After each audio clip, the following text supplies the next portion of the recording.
Hey, what's up? Hey, what's up, everybody? It is Wednesday, the 26th of February, 2014, and I got this cool little calendar I never changed from El Salvador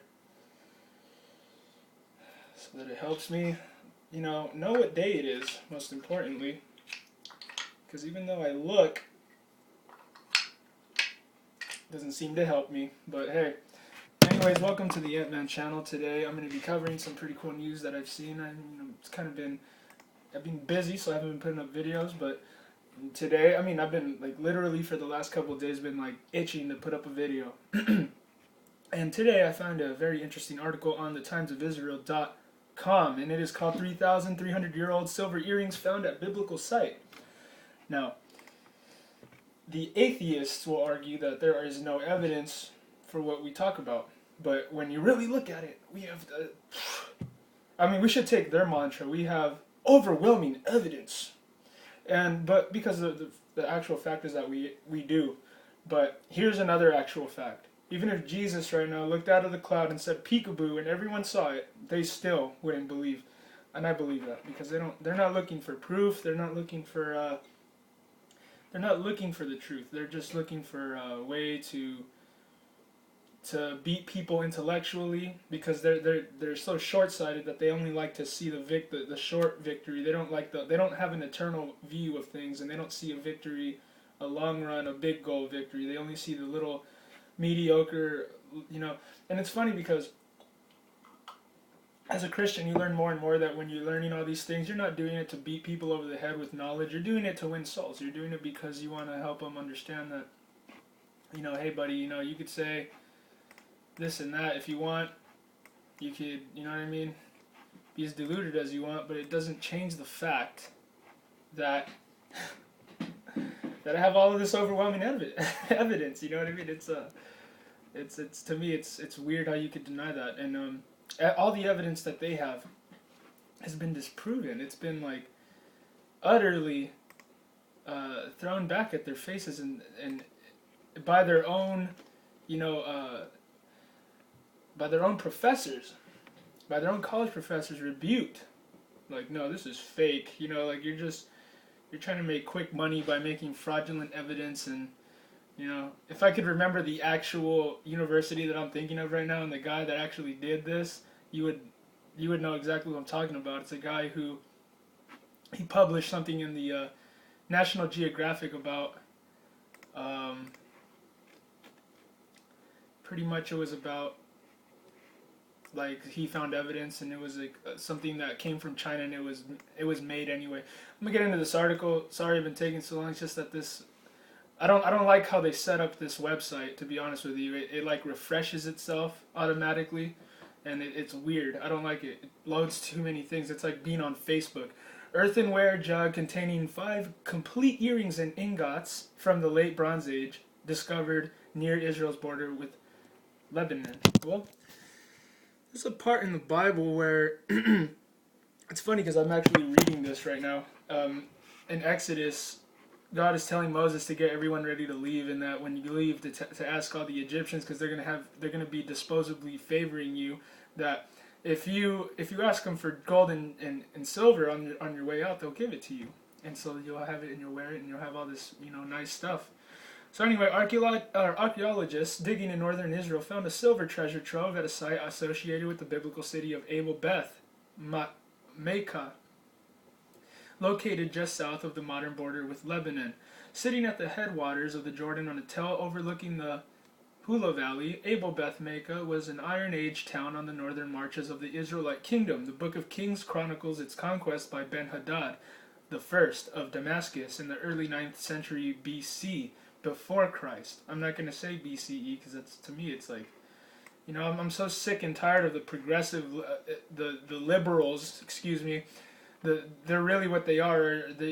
They take their ideas from 19th century progressivism, but we call them liberals today. They think that they can change the definition of words, and it's just, give it a rest, dude. Really. And by Neo-Assyrian king Tiglath-Pileser, or Pileser, what am I thinking about? The third in 733 BC. During excavations in the summer of 2013, a team of archaeologists from Azusa Pacific University and Hebrew University found a massive stone structure, possibly a tower that was part of a fortification overlooking the Hula Valley, according to an article recently published in the journal Strata.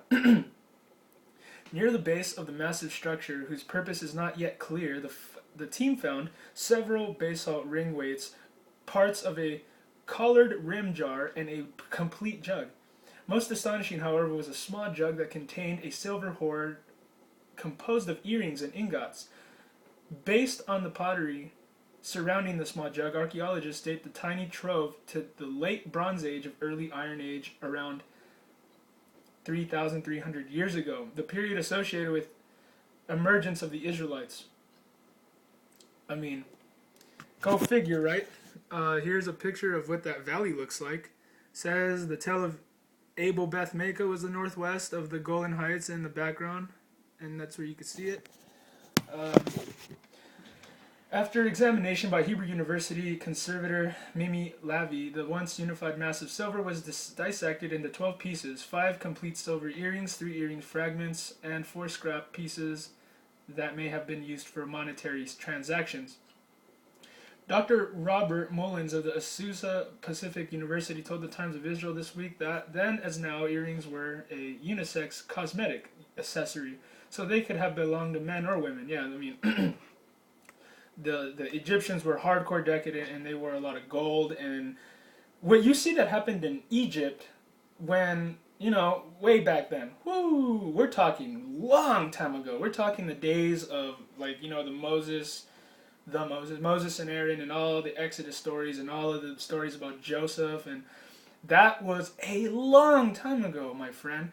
But those people that lived in Egypt really resemble people who live here in America now, with the makeup and the earrings and the materialism and the almost feminization that the guys have. Like, in our times, it's not that, you know, like, guys are always looking for a fight and they're always being tough guys everywhere I look.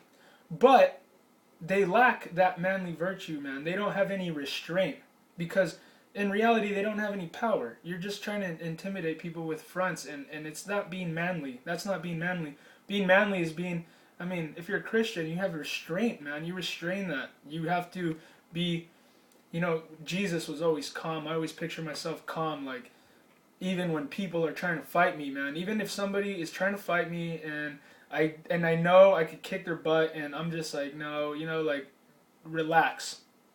I have nothing to prove to you.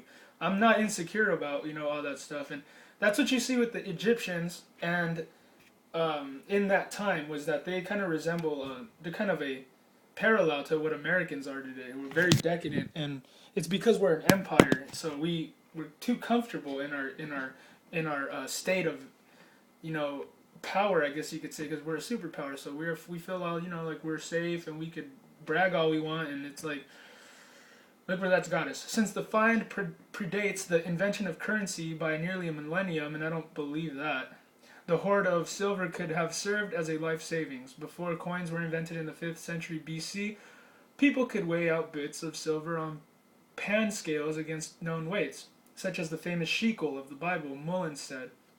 These pieces were evidently placed into a jug whose neck was missing, probably for safekeeping, though we have no proof that the jug and its contents were hidden below a floor. So they show pictures of all that stuff, so if you kind of want to come see it for yourself, it is timesofisrael.com, 3,300-year-old silver earrings found at biblical site. Silver hoards of this kind have been found at numerous archaeological sites across Israel. The Abel Beth Mecca collection is one of 20 such finds, but it's the only one that had the silver pieces wrapped up in plant fibers. Radiocarbon dating by the Weizmann Institute found that the fibers are modern, from the Ottoman period or later. Radiocarbon dating. It must be true then. Anyways, our best guess is that given the missing neck and the close proximity of the jug to the ground level, the plant fibers found their way inside the jug at one point and got intertwined around the already existing jewelry. Mullen said, it's interesting. We don't see the dating of the fibers to have any bearing on the date of the hoard. which is most certainly ancient. Abel Beth Maachah was likely ruled by the Canaanites in the Bronze Age and may have been conquered by one of the neighboring Aramean kingdoms in the early Iron Age, Mullen said. But the ethnic identity of its inhabitants remains unknown. The style of pottery matched that from the nearby site of Tel Dan, which was also under Aramean rule during that period. So we are very interested in the possibility of an Aramean population at our site, since so little is known about these small Aramean states that bordered ancient Israel, he said. Further excavation will likely reveal more information about the inhabitants, whatever their ethnic identity. Digs at Abel Beth Maachah are expected to recommence this summer because so little of the site has been excavated. There are sure to be more artifacts unearthed, providing insight into the Aramean kingdoms bordering early Israel. Sorry for all the stumbling over my words, but interesting stuff right there, you know. What are you going to find out about a couple of stones and old pieces of silver, you know? It's very old, we could say that. But, you know, to find out what's really going on with stuff, we need these archaeologists are on it. They're certainly doing what you're supposed to do. You're supposed to go out and you're supposed to try to dig up some more stuff. You know that in the 21st century we have had gigantic archaeological discoveries, and if you don't believe me, just go look it up. It's the name of the site that I'm thinking of is kind of slipping my mind right now. I can't remember what it's called, but it was underneath the sand. And they found pictures of alligators and all kinds of different animals all over the pillars that they found buried underneath the sand, preserved from the original civilization that built it, and they buried it themselves, and nobody else, you know, like when you have an old structure like a pyramid, the people that built the pyramid aren't necessarily the people that drew on the walls. That happens a lot in history, that people from other generations go into the pyramids that were built before them, and they start marking them up, and they start, you know. And you see like a trend with the pyramids too, like for some reason they had it down and then they started to get suckier at doing it. I mean, it's really mysterious stuff. I just came back from El Salvador and I saw some pyramids firsthand over there, and it's very interesting. But anyways, hope you guys enjoyed that video. God bless, have a good day.